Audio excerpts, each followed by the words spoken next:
guys, the camera actually just took over while I was mucking around.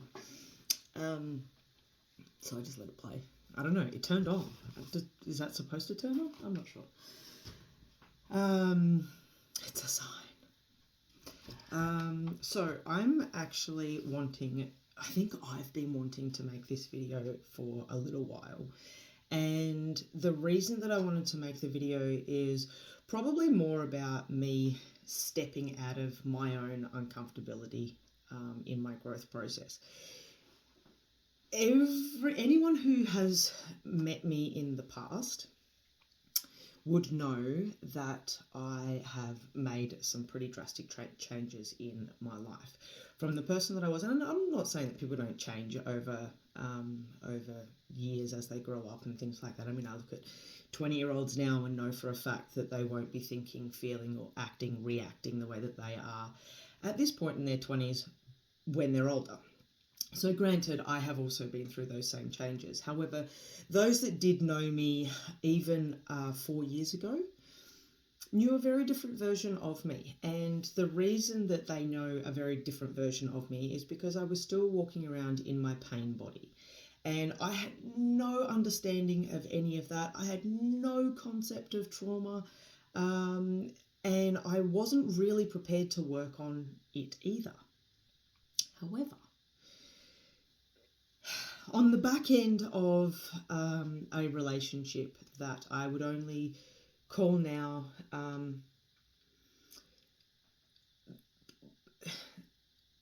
probably the most pivotal relationship in my life, because at that juncture it taught me some of the greatest lessons, and I didn't expect those lessons to be learnt from that experience, but ultimately they were. And at the demise of that relationship, I ended up on a journey to New Zealand. In New Zealand, I basically arrived, my cousin turned around and he picked me up and took me straight up to the top of a mountain. The top of that mountain was a crater, and in that crater was an ice lake. And if you know my cousin, who is actually a breathwork facilitator and all-round guru in New Zealand, Josh is his name, he turned to me in his nonchalant way and said, "Strip." And I was like, "What?" He's like, "Strip, get in." What? Strip, get in. Now, I had done ice baths. I had done cold showers. I had never experienced jumping into an ice lake at the top of a snowy mountain in New Zealand. And I can honestly tell you, it was, after the fact, probably the most exhilarating experience I'd ever had. At the time, I don't even know what was going through my mind. However, there I am. I've been in New Zealand all of about 25 minutes, and I'm butt naked at the top of a mountain in the middle of the snow, now having an ice bath experience. That was the beginning of what was going to be a huge awakening for me, of which I didn't even realise. A couple of days later, still with my cousin, he says to me, "Would you like to go for a walk?" And I'm like, "Oh, a hike rather, no, not a walk. Would you like to go for a hike?" And I was like, "Oh yeah, we'll go for a hike for the day," all that sort of stuff. 17 kilometres later, with a 2-kilometre vertical climb, we are now camping at a hut on the top of a mountain in the South Island, and I am petrified, and I am up there making death videos for my son, and I am telling everybody that I'm there with what my PIN code for my phone is and all the rest. Like, I was having a little existential crisis. I mean, granted, it was a long way up. I was very underprepared. I was not fit at the time. I had spent a couple of years out of the gym and out of training altogether. So I was really not in that mind frame. However, climbing that mountain, I ended up saying to myself over and over, "I'd rather give birth, I'd rather give birth, I'd rather give birth," because it was the only thing that I had as a comparison to push through. And ultimately, my son, or the essence of my son, is what got me to the top. and the essence of my son is what got me to the bottom from a 3D point of view. But that whole journey of going to the top of a mountain, doing something, I think I was 40 at the time, 41. I think so. Might have been 40. I sort of got, as I was going through that whole process, I just didn't really understand the value of what I was experiencing. And when I did come back down, I realized that I could do hard things first and foremost, but I also realized that I had this huge yearning to figure out who I was and what life was all about. And so ultimately, that next day, or that day that we arrived back down, my cousin had to go and do a few things for work and all the rest of it. He said, "Oh, you're right, you can just go down to the lake, down at Lake Wanaka." And he's like, "You can just go down to the lake." And I was like, yeah, no worries. As I was walking down there, I actually walked past a church. And as I walked past the church, I had this undeniable calling to go inside. And so I went inside the church and I felt home, I felt safe, I felt secure, I felt protected. But I also felt uncertain, alone, perhaps a little confused, and ultimately I was in a state of not real safety. There was sort of an element of comfort about it, but it was foreign to me still. In any case, when I got back to Australia, I contacted a friend of mine who is quite religious herself, and I was like, I need some guidance here. I think I need to go back to church. I think the church is calling me. And so she said to me, I'll suss out a church for you. She doesn't live in my area, but I was just completely out of the loop, so I didn't quite know what to do. Anyway, she organised that for me, and I went into the church, and I didn't even last one sermon. I got halfway through the sermon and I left, knowing full well that in that moment it wasn't for me, but that I was still searching, and that was okay. So at this point, my journey has taken me from the end of a relationship and heartache and heartbreak to the top of a mountain, to to the church, from the top to the church.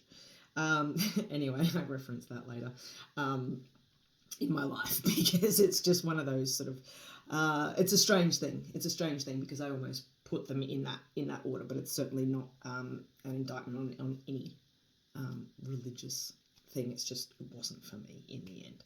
And that's okay. That's completely okay. And if you follow spirit in your way, then you do that. However, I will go back. I was in this state when I came back home that I didn't know what I wanted, needed to go to church or do something. So I started to follow on those lines. I then, I actually embarked on psychedelics, and I'm not afraid to mention that. And I had some experiences that led me down some large awakenings.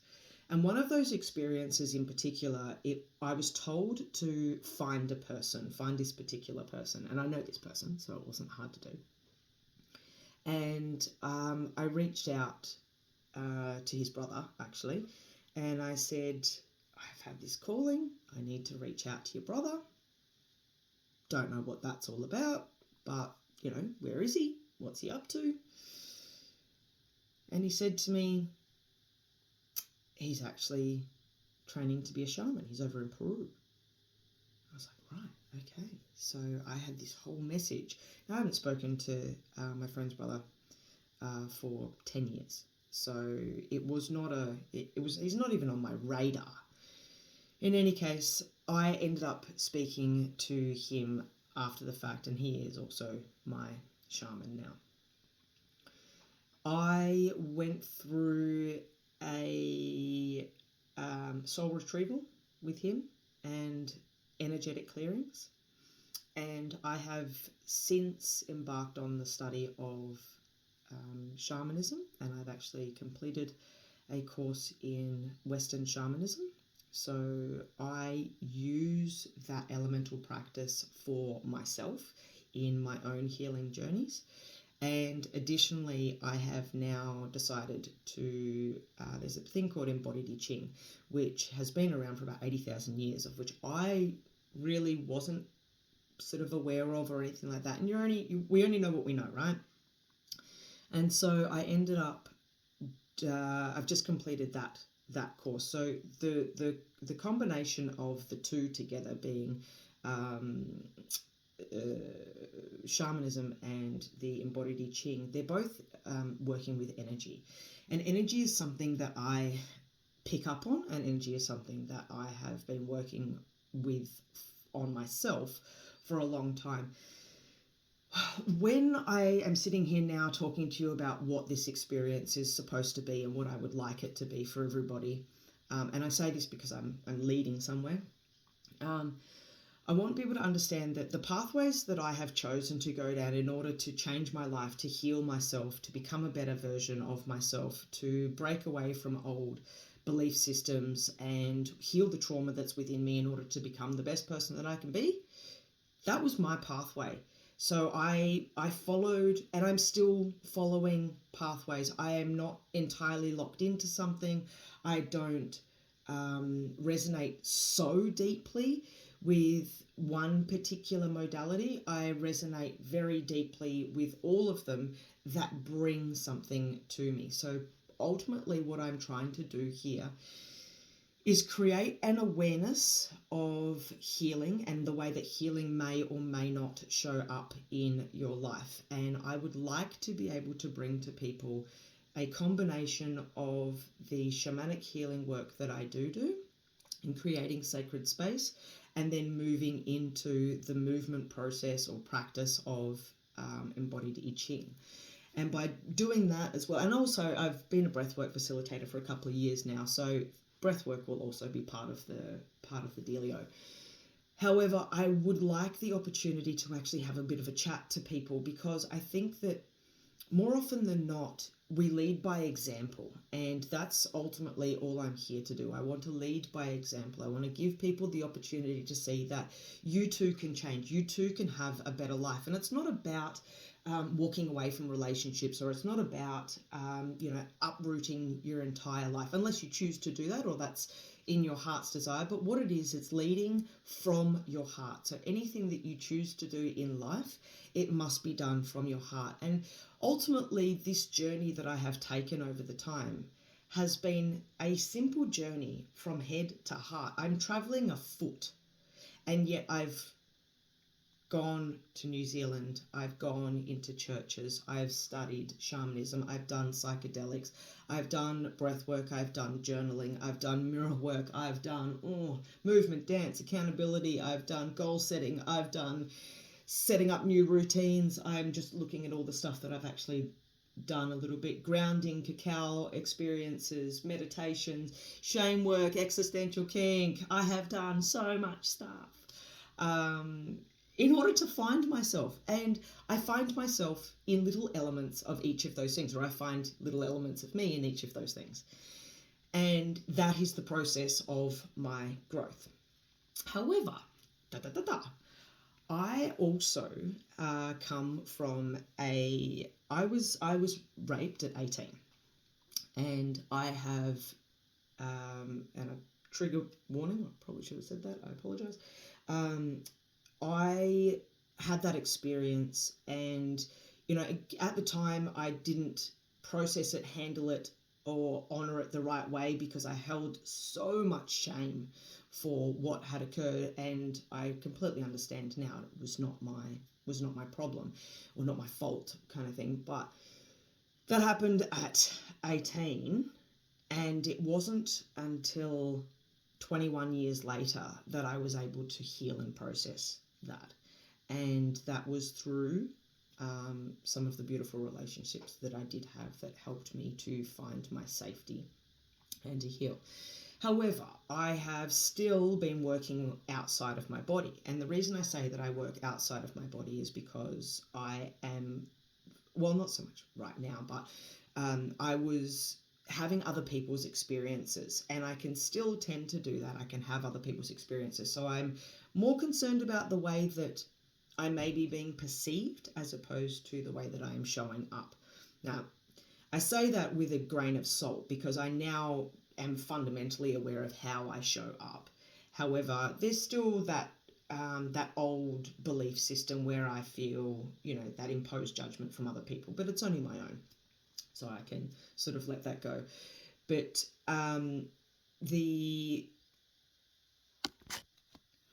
the reason that I am really wanting to put this video out right now is because I've found a little part of myself that I believe is a bit of a game changer. And as I was saying, there's lots of different modalities for people to use, and there is no one hard and fast modality that is going to save anybody. It is comes down to your own intention, and it also comes down to what you're willing to do and how you're willing to show up. However, the embodied I Ching is something that I started to do without really understanding what I was going to get from it. I sort of thought this is going to be great because I wanted to bring in a movement component to what I was doing, and I was already physically doing sort of a similar process to what goes on in embodied I Ching. And the reason that I was already doing this is because I have a background as a personal trainer of nearly 13 years, coming up 14 years. So I have a diploma in personal training, and I now work specifically with NDIS kids, and I actually am essentially a support worker, personal trainer for those guys. But with all the other training as well that I do, there's lots and lots of conversations and stuff. However,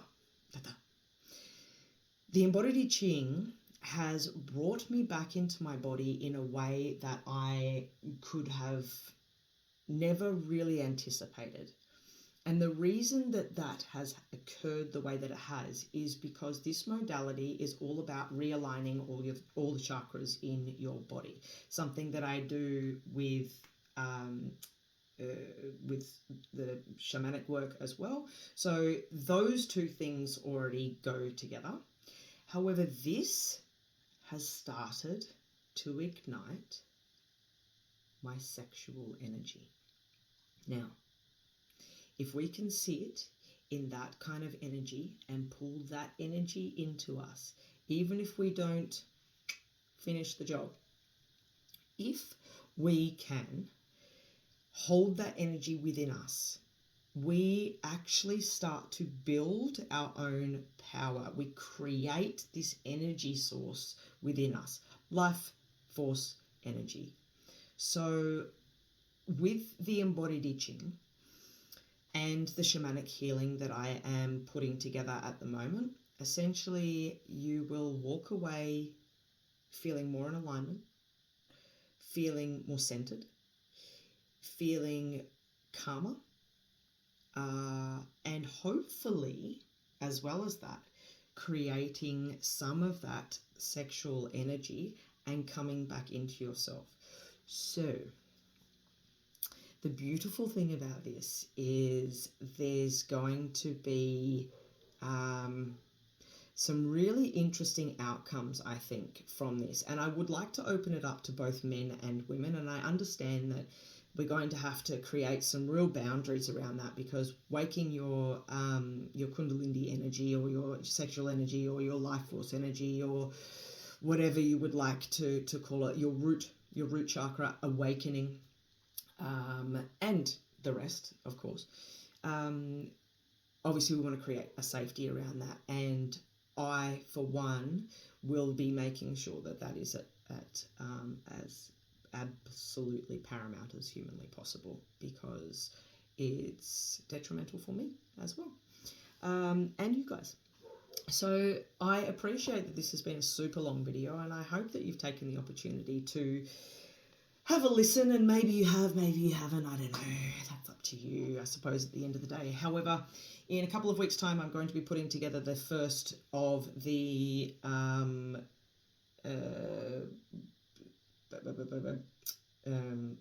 shamanic healing and the embodied I Ching, including breathwork, and it will be done in a space here somewhere in Bendigo that will be fine-tuned once I have sorted it out.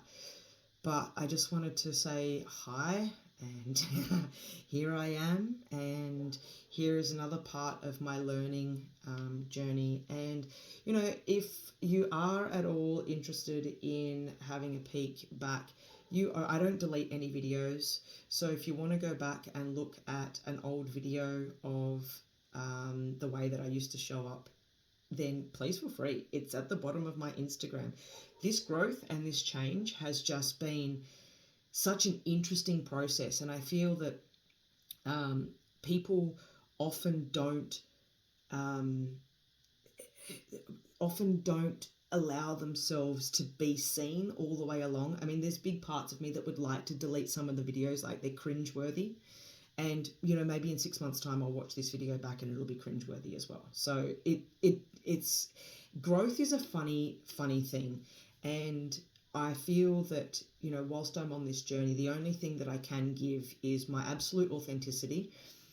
And as well as that, the opportunity to show you guys what can be done just by quite literally showing up in all my glory, making it, I don't know, as honest and as raw as possible, and hope that you guys can see a way through, and that you would like to come and have a chat with me about perhaps embodying some of this work yourselves.